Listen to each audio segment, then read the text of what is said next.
하나님 아버지, 감사합니다. 저희들이 비록 힘들고 어려운 삶을 이어갈지라도 주님이 주신 소망과 믿음이 있기에 주께서 행하실 역사를 바라보며 기뻐하며 찬양하게 하시니 감사합니다. 오늘도 성령의 충만함을 더듬게 하여 주시어서 이 거친 세상을 믿음으로 승리하는 저희들의 삶이 되도록 인도하여 주옵소서. 귀한 찬양을 통해 영광 돌려옵는 사랑 찬양단들을 격려해 주시고 더 아름다운 찬양, 더 복스러운 찬양으로 하나님께 영광 돌리며 모든 삶이 저희도 아름답게 쓰임 받도록 이끌어 주옵소서. 오늘도 말씀을 듣는 시간입니다. 주의 말씀에 거울 앞에 서게 하시고 주의 뜻을 깨닫는 이한 삼아 주옵시며 부족한 점을 또한 사용하여 주옵소서. 예수님 이름으로 기도드리옵나이다. 아멘. 설날입니다. 설날 때 다시 한번 우리 모두에게 이 새해를 맞이해서 하나님이 주시는 큰 은혜와 복이 넘치시기를 바랍니다. 우리의 설날이 요즘은 옛날 같지 않지만 그래도 우리 민족이 가장 크게 지내고 있는 가장 큰 명절이고 또 큰 잔치의 날이기도 하죠. 모든 성도들이 가족들과 함께 이 즐겁고 기쁜 명절을 보낼 수 있기를 바랍니다. 오늘 시편 96편도 사실은 이 잔치집에서 부르는 노래라고 할 수 있습니다. 시편 96편이 어느 때 불러졌는가? 다윗이 이 시편을 썼는데 언약궤가 이제 오벳 에돔의 집에서 있다가 예루살렘으로 옮겨질 그때 불렀던 찬송이 바로 이 시편 96편이죠. 그래서 이 시편은 역대상에 보면 16장 23절부터 33절의 내용과 거의 같습니다. 왜냐면 그때 법궤가, 이 언약궤가 예루살렘으로 옮겨질 때 불렀던 것이기 때문에 그렇죠. 그래서 이 역대상에 있는 16장에 있는 말씀을 보면 이 언약궤를 이제 예루살렘의 장막에게 두고 나서 그 언약궤에서 이제 다윗이 전 이 시편을 아삽과 그 찬양대에게 부르도록 한 것이죠. 그래서 언약궤에서 바로 이 시편 96편을 중심으로 한 이 노래가 불려졌습니다. 그리고 이제 그 언약궤 옮겨지고 나서 다윗은 큰 잔치를 열었고 모든 백성들에게 떡 한 덩어니, 야자열매로 만든 과자, 건포도로 만든 과자를 다 하나씩 주어서 아주 즐거운 잔치를 누리도록 했던 그 기록이 이제 역대상 16장에 있습니다. 언약궤는 물론 하나님의 보좌를 상징합니다. 그래서 이 하나님의 보좌가 바로 예루살렘에 들어온다. 그것을 보면서 다윗은 너무 감격해서 잘 아시는 것처럼 왕의 채통도 잃고 배가 다 보이도록 춤을 춰가지고 이제 때로는 좀 미갈에게 책망도 듣기도 했던 바로 그때입니다. 다윗의 생애를 볼 때 이렇게 다윗이 기뻐한 적이 있었을까 싶을 정도로 기뻐서 춤을 출 정도로 정말 이렇게 너무나 기뻐하고 감격하는 모습을 보게 됐는데 왜 그럴까요? 언약궤가 예루살렘에 옮겨가는 것이 왜 그렇게 기쁜 일이고 춤을 출 만한 일이고 노래 부를 만한 일인가? 다윗은 그 언약궤가 예루살렘의 그 장막에 오는 그것을 하나님이 오신다. 하나님이 오셔서 통치하신다. 하나님이 예루살렘의 왕으로 등극하신다는 것으로 여겼던 겁니다. 자신이 비록 이스라엘 왕이지만 진정한 왕이신 하나님이 예루살렘에 좌정하셔서 이제 예루살렘에서 이스라엘뿐 아니라 온 세상 만물을 다 통치하실 것이다. 이것을 바라보면서 그 하나님의 통치하심을 바라보면서 기뻐하고 또 춤까지 췄던 것입니다. 그래서 오늘 이 시편 96편을 보면 바로 이런 다윗의 마음을 우리가 알 수 있죠. 1절부터 3절은 이렇습니다. 새 노래로 여호와께 노래하라. 온 땅이여 여호와께 노래할지어다. 여호와께 노래하여 그의 이름을 송축하여 그의 구원을 날마다 전파할지어다. 그의 영광을 백성들 가운데 그의 기이한 행적을 만민 가운데 선포할지어다. 여기 1절부터 3절 보면 6개의 명령어가 나오는데 3개가 노래하라는 겁니다. 노래하라, 노래하라, 노래해서 그 노래를 통해서 하나님을 송축하고 하나님의 기이한 행적을 전파하라, 선포하라 이렇게 말하죠. 노래를 통해서 하나님의 놀라운 구원의 역사, 하나님의 행하신 일을 전파하라. 그래서 그 기쁨의 모습을 볼 수 있는데 왜 노래하라고 그럴까요? 노래는 우리가 물론 그냥 내 마음을 표현할 수 있지만 정말 즐거우면 그 그 즐거움과 기쁨을 가장 잘 표현할 수 있는 게 노래죠. 즐겁고 기쁜 일이 있으면 가만히 있어도 입안에서 노래가 움직입니다. 콧노래가 나오죠. 그래서 콧노래를 부르는 법이 쟤 무슨 좋은 일인가 보다 이렇게 생각하는 것처럼 하나님께서 왕으로 오셔서 다스릴 것을 생각할만 해도 우리 모두가 노래하지 않을 수 없다는 것이죠. 그래서 모든 사람들에게 지금 노래하라, 노래하라, 노래하라고 말합니다. 그 노래를 통해서 하나님이 하신 일을 전파하라 이런 말이죠. 어떤 분이 말하기를 유교는 제사집 같고 불교는 추상집과 같으며 기독교는 잔치집과 같다 이렇게 비유한 적이 있습니다. 다른 종교는 모르겠지만 기독교는 잔치집 같다는 말은 옳습니다. 성경에 보면 하나님의 나라, 하나님의 통치하신 그 나라를 잔치집에 비유한 일이 참 많이 있습니다. 혼인집, 잔치도 그렇고 심지어는 이사야서 25장 6절을 보면 하나님께서 직접 이렇게 말씀하셨습니다. 만군의 여호와께서 이 산에서 만민을 위하여 기름진 것과 오래 저장했던 포도주로 연회를 베푸시리니 곧 골수가 가득한 기름진 것과 오래 저장했던 맑은 포도주로 하실 것이다. 하나님께서 만민을 위해서 큰 잔치를 베풀어 주겠다. 가장 좋은 기름진 것과 가장 좋은 포도주로 연회, 이 잔치를 베풀어서 즐기게 하시겠다는 말씀도 있죠. 그리고 그 잔치는 언제 열렸습니까? 예수님이 오셨을 때 구원의 잔치가, 만민을 위한 구원 잔치가 열렸습니다. 그래서 예수님 말씀하신 것처럼 이 집을 떠난 탕자가 돌아왔을 때 아버지가 그를 위해서 살찐 송아지를 잡고 잔치를 벌려서 즐기게 해준 것처럼 성도들은 예수님의 구원의 잔치에 참여한 모든 성도들은 이제 마치 그 탕자가 잔치를 누리는 것처럼 잔치를 누리는 이 신앙생활을 하고 있는 것이죠.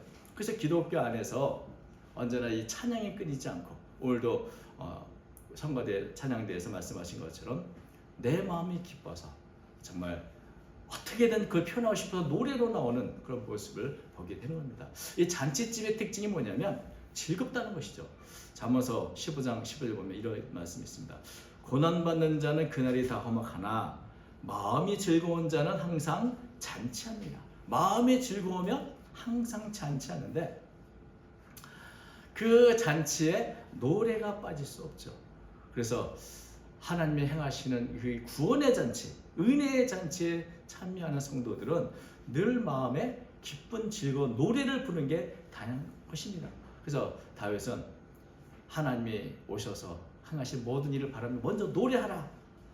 하나님께서 베푸시는 귀한 행적과 그 구원에 대해서 우리는 노래를 통해서 그 행하신 일을 전파해야 된다고 말하는 것입니다. 우리가 살아가는 삶은 늘 변화가 무성합니다. 때로는 노래 부를 일이 너무나 없죠. 오히려 애가를 부르고 슬픈 탄식이 나오는 게 사실이지만 그러나 그때마다 하나님의 도우심을 경험할 때 그때 구원을 주시는 그 하나님의 능력을 경험할 때 우리의 탄식이 노래로 찬양으로 바뀌는 법입니다. 그래서 이렇게 하나님께 즐겁게 노래를 부르는 것 자체가 하나님의 행하신 일을 증거하는 것이죠. 우리가 기쁨에 가득 차서 노래를 하는 것, 그것이 바로 하나님을 전하는 것이고 만민에게 하나님을 선포하는 것입니다. 내가 구원의 감격과 하나님의 행하신 일로 인해서 기쁨이 넘치는 삶을 사는 것 자체가 가장 좋은 전도이죠.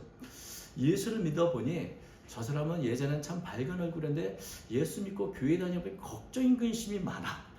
늘 얼굴과 인상을 찌그리고 살아. 이러면 전도가 되겠습니까?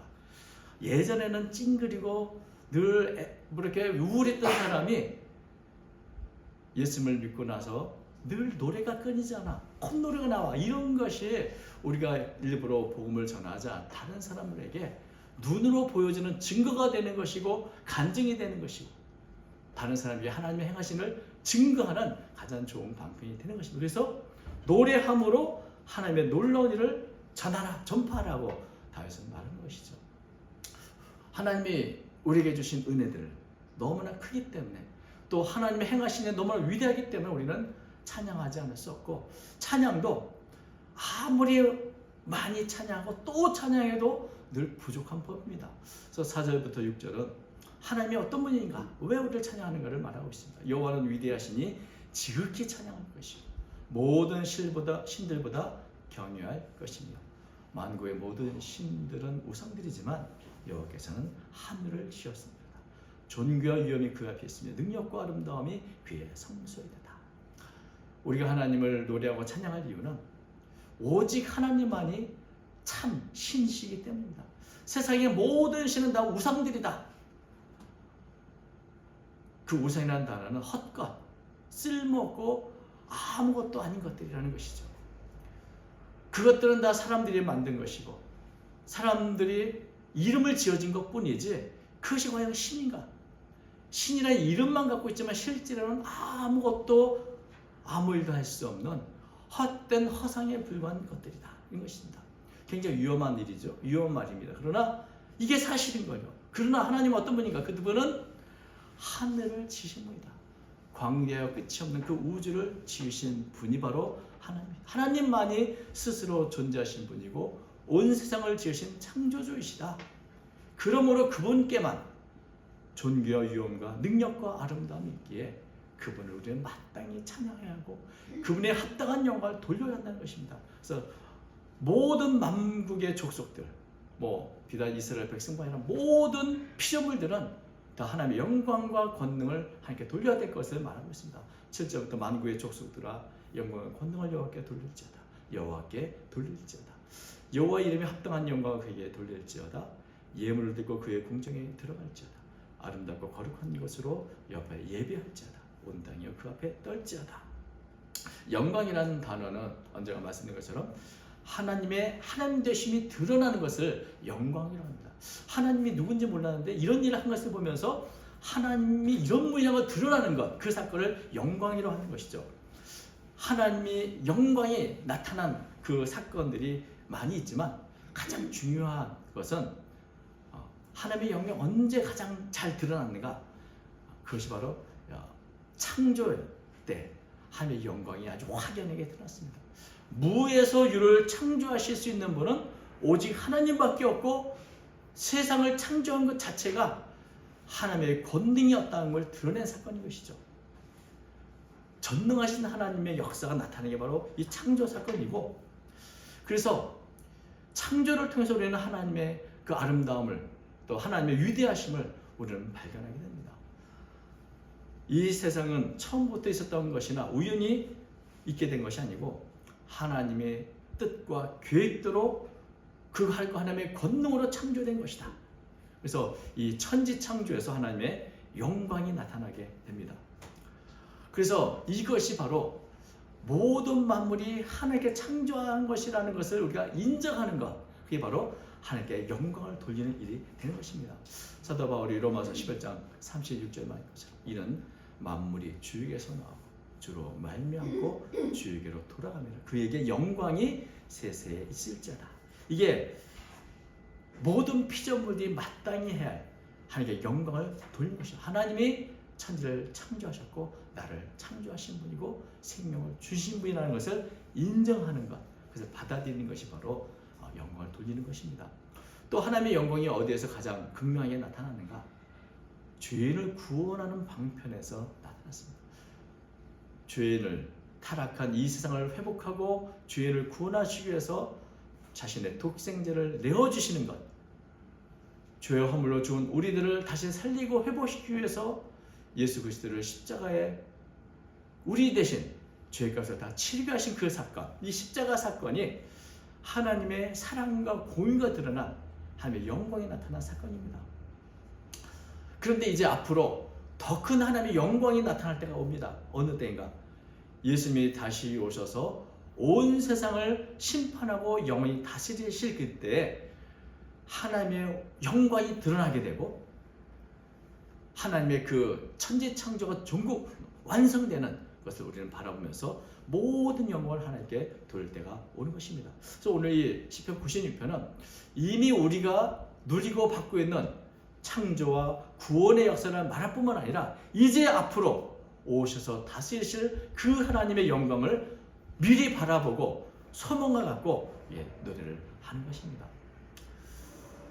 그래서 이 하나님이 하시는 일들을 우리가 하나님의 영광이 드러난 사건을 통해서 우리가 알 수 있죠.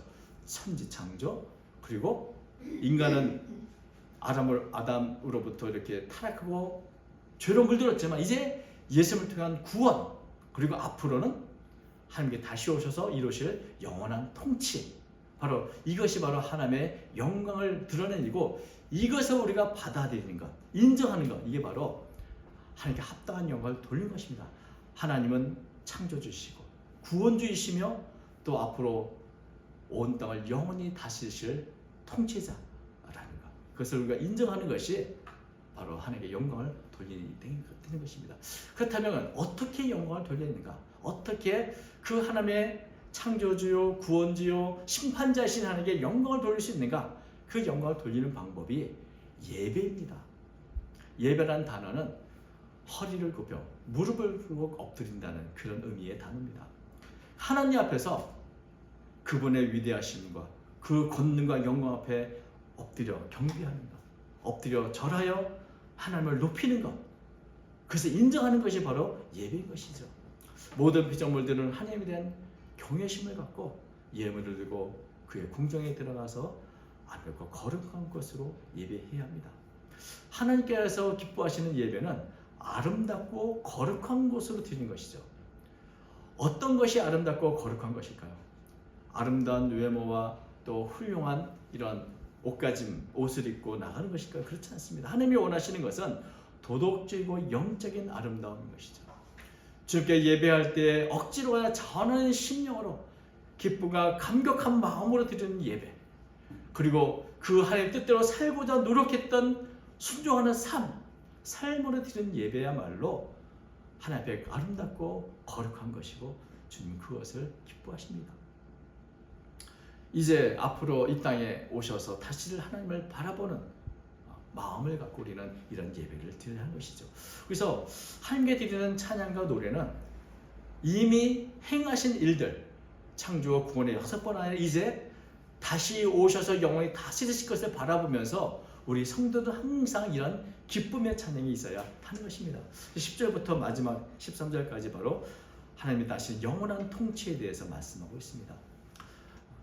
10절부터 잠깐 보면 이렇죠. 모든 나라 가운데 이르기를 여호와께서 다스리시니 세계가 굳게 서고 흔들리지 아니하리라. 그가 만민을 공평하게 심판하시리라 할지로다. 하늘은 기뻐하고 땅은 즐거워하며 바다와 거기에 충만한 것이 외치고 밭과 그 가운데 있는 모든 것은 즐거워할지로다.